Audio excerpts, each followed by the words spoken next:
Next, we'll hear from Kyle McColgan, Greater Washington Board of Trade.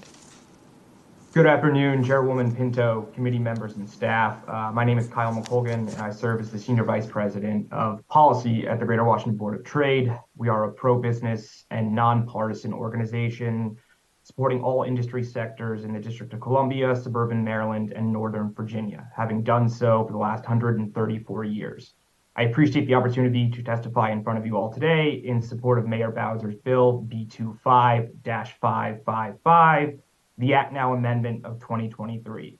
I would first like to thank you, Chairwoman Pinto, on your efforts thus far to address the issue of crime and public safety, particularly that of violent crime, and the many challenges it creates for citizens and businesses alike within the district. The emergency legislation passed and extended this year was a step in the right direction, as was the introduction of the Secure DC plan.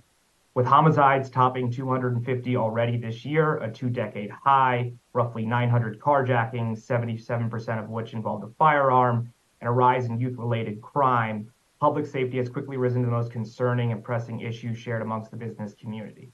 We at the Greater Washington Board of Trade are firm believers that a comprehensive approach that includes both addressing the underlying structures which lead to crime and more immediate actions to hold offenders accountable is the only way to solve this complex and challenging issue.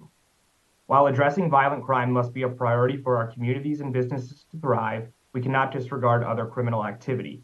This proposed legislation takes aim at addressing a concern our members have been impacted by: organized retail theft. Retailers of all shapes and sizes have been negatively impacted by increases in theft, with some choosing to implement costly internal security measures to help mitigate the issue themselves. While protecting their goods is a priority, most important is the safety and security of their employees and customers, who are at risk of becoming victims themselves as these thefts are carried out. The business community would greatly appreciate increased efforts and means to hold those who commit these crimes accountable.